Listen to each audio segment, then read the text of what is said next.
안녕하십니까. 맨눈으로 세상의 흐름을 읽어드리는 와이타임스 정세 분석의 주북일입니다.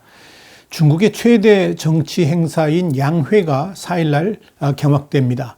여기서 양회라는 게 뭐냐면 중국 최고 입법기관인 전국인민대표대회, 이걸 이제 줄여서 전인대라고 그러고요. 영어로는 NPC로 이렇게 씁니다.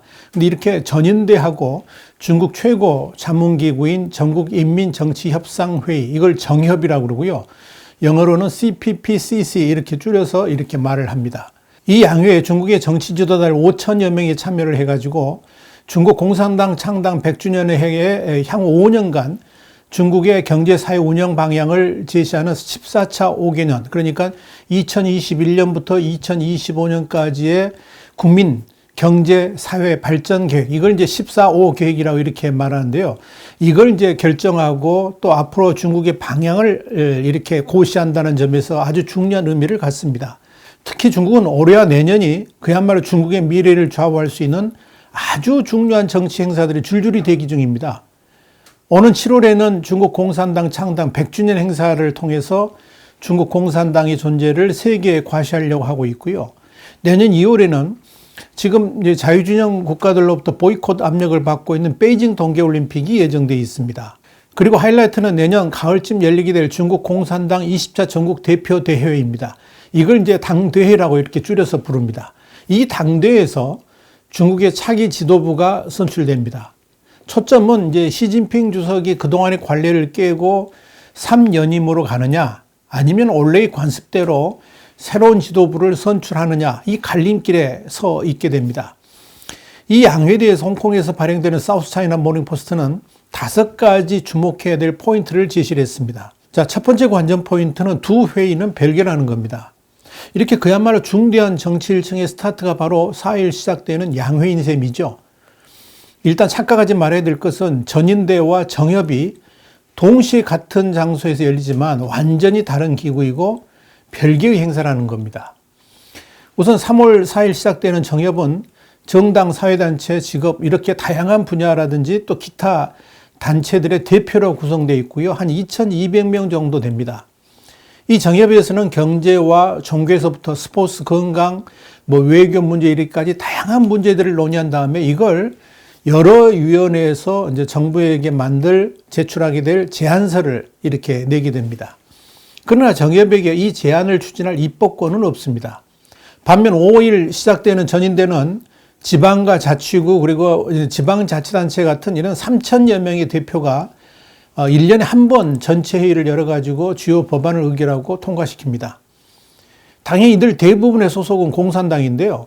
지방이라든지 자치구, 지방자치단체 등의 입법부에서 대표로 선출됩니다. 그리고 여기는 홍콩과 마카오의 대표도 참여를 하게 됩니다.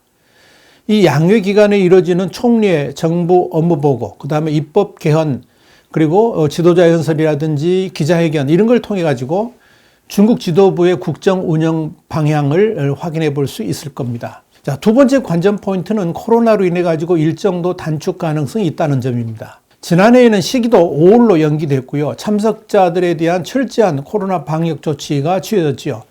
그리고 나서 중국은 코로나 극복을 선언했습니다만 올해 역시 중국은 이 코로나로부터 자유롭지가 않습니다. 지난 1월만 하더라도 수도 베이징으로부터 불과 300여 킬로미터 밖에 떨어져 있지 않은 허베이성의 주도입니다. 이 수자장에서 그리고 또 인근 싱타이에서 이게 코로나가 만연해가지고 전면 봉쇄되기도 했습니다. 이런 이유 때문에 올해 이 양회도 참석자들 외에는 주변 접근 자체가 철저하게 봉쇄됩니다. 기자들도 베이징 소재의 등록된 언론인만 참관할 수 있고요. 나머지는 온라인으로 공개될 뿐입니다. 회의도 대폭 단축될 것으로 예상이 됩니다. 이 양회의 공식 폐막 일자는 아직 확정되지 않았습니다만은 지난해에는 코로나19 여파로 3월이 아니라 5월에 개최됐고요. 일정도 일주일로 단축된 바 있습니다. 홍콩에서 발행되는 명보, 이 밍바오라고 그러는데 이 홍콩의 명보는 올해도 지난해 같이 이 양회의 회기가 축소돼 가지고 11일 폐막할 것으로 이렇게 전망을 하고 있습니다. 자, 세 번째 관전 포인트는 핵심 아젠다가 뭐냐 하는 겁니다. 올해 전인대의 가장 중요한 아젠다는 중국의 145 계획을 비롯해 가지고 중장기 발전 계획입니다. 이 145 계획이 정부 원안대로 통과될지 아니면 상당한 수정이 가해질지도 관심거리입니다. 초점은 역시 미국의 대중국 견제 포위망에 맞서서 중국의 앞으로의 발전 방향을 어떻게 잡느냐의 문제입니다. 현재 이 145 계획의 핵심은 내수 확대와 기술 자립에 초점을 맞춘 중국 경제 발전 전략을 통해서 2035년까지 1인당 국내 총생산, 그러니까 GDP를 현재의 2배로 늘린다는 겁니다.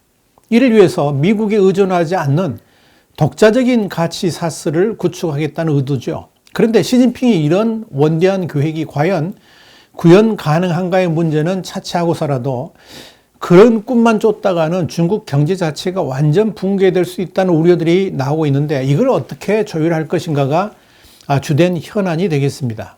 특히 양회가 개막되기 직전에 2013년부터 2016년까지 중국의 재정을 총괄했던 러우 지웨이 전 재정부장이, 우리나라는 장관급이죠. 이 재정부장이 중국의 재정 건전성에 심각한 위험 요인이 존재하고 있다고 경고하고 나선 점도 변수입니다. 지난해 12월에 연설한 내용이 양회 개막 코앞에, 그것도 재정부의 올간지를 통해 전격 공개되었다는 건 아주 중요한 의미를 갖습니다. 여기에 대해서 우리 와이타임스가 3월 2일 보도드렸고요. 그리고 관련 우리 동영상은 유튜브 702회차를 보시면 참고하실 수 있을 겁니다. 중국 지도부의 핵심 가운데 시진핑 주석이 야심차게 내놓은 145 계획에 상당한 문제가 있다는 것을 인지하고 있고, 이걸 이번 양회를 통해서 수정해야 된다는 여론이 깔려 있다, 이렇게 볼 수 있습니다. 이에 따라서 145 계획의 첫 해인 올해 중국의 정부 업무 보고에 담길 경제 성장률 목표치도 주요 관심사입니다. 중국은 지난해 코로나19 사태 속에서 2.3%의 성장률을 기록하면서 세계 주요국 가운데 유일하게 플러스 성장을 기록했다라고 대대적인 홍보를 했었죠. 그렇지만 이 성장률 역시 강력한 경기 부양책으로 이루어진 사실상의 허수라는 점을 중국 핵심 지도부가 너무나도 잘 알고 있기 때문에 그런 겁니다. 당연히 시진핑 측은 올해도 8%의 성장률을 기대한다고 할 겁니다만은 진짜 중국 경제의 미래를 생각한다 그러면 실질적인 이 경제 성장이 아니라 헛수로 꾸며진, 이 가짜로 이렇게 포장된 그 헛수로 꾸며진 경제 성장률 자체가 중국의 미래를 흔들 수도 있다는 위기감이 깔려 있다는 것입니다. 이런 이유 때문에 중국은 지난해 구체적인 수치로 성장률을 언급하지 않는 대신에 전면적인 샤오캉 사회, 그러니까 모든 국민이 편안하고 풍족한 생활을 누리는 그 사회를 건설하기 위해서 노력하겠다라고 추상적인 목표만 제시를 했던 겁니다. 문제는 이 145 계획에 대해서 수정 제안을 하자니 시진핑의 부릅뜬 두 눈이 두렵고요. 그냥 넘어가자니 중국의 미래가 우려스러운 이런 진퇴양난에 이 양회 참가자들이 빠지면서 이 지도부에 대한 불만이 커질 수도 있다는 점입니다. 네 번째 관전 포인트는 중국 공산당 창당 100주년과 양회의 관계입니다. 이미 말씀드렸습니다만 올해는 이 중국 공산당 창당 100주년을 맞는 해죠. 당연히 시진핑 주석에게는 정치적인 영역이 그만큼 넓어졌다, 이렇게 볼 수 있습니다. 그래서 시 주석은 올해 이 공산당 창당 100년을 최대한 활용해 가지고 이 정치적 입지를 확대하려고 할 겁니다. 그 출발이 바로 이번 양회입니다. 이 시 주석은 지난 1월 고위 간부들한테 시간과 추진력은 우리 편이라고 말해가지고 당과 나라의 바른 궤도에 올라섰다, 이리 자신감을 내비쳤는데요. 그러면서도 시 주석은 전례가 없는 도전과 기회에 직면했다라고 경고되어 있습니다. 이걸 이제 뒤집어 보면 이런 뜻입니다. 중국의 미래가 창창한데 이걸 가로막는 세력은 엄단하면서 나아가겠다, 이런 것이고요. 이걸 통해서 이 반시진핑 세력의 발호를 막겠다, 이런 뜻이죠. 이런 관점에서 정치국은 7월에 대대적인 행사를 준비하면서 호혜적인 사회 환경을 조성해야 된다라고 말한 것입니다. 자우커즈 공안부장은 이 경찰국장들한테 7월 기념 행사를 앞두고 싸울 준비가 되어 있어야 하는 그런 전장으로, 전쟁터로 간주하라라고 말을 했습니다. 중국 지도부는 14차 5개년 계획과는 별도로 올해 2차례에 걸쳐서 장기적으로 2035 비전도 공개할 예정입니다. 40년 전 덩샤오핑 시절에 개혁개방 시대의 시작을 알리는 청사진과 같은 그런 계획을 제시한다는 겁니다. 마지막 5번째 관전 포인트는 국제관계입니다. 특히 미국과의 관계 설정을 어떻게 할 것인가 이겁니다. 이번 양회에서 가장 주목받는 사안 중에 하나가 바로 이 포인트죠. 미국과의 관계를 어떻게 설정할 것인가. 중국의 시진핑 지도부는 일단 사사건건 충돌했던 지난 트럼프 정부하고는 달리 바이든 행정부와 새로운 미중 관계 설정을 원하고 있습니다만은 제대로 굴러갈지는 의문입니다. 이미 조 바이든 대통령이 양국 간에 극한 경쟁이 있을 것임을 예고를 했고, 사실상 바이든 정부의 핵심 축인 외교 안보 라인들이 중국에 대한 강경책을 펼칠 것임을 공공연하게 주장하고 있기 때문에 그런 거죠. 특히 바이든 정부에서 인권 문제를 들고 나오면서 중국을 곤혹스럽게 만들고 있다는 점을 눈여겨봐야 됩니다.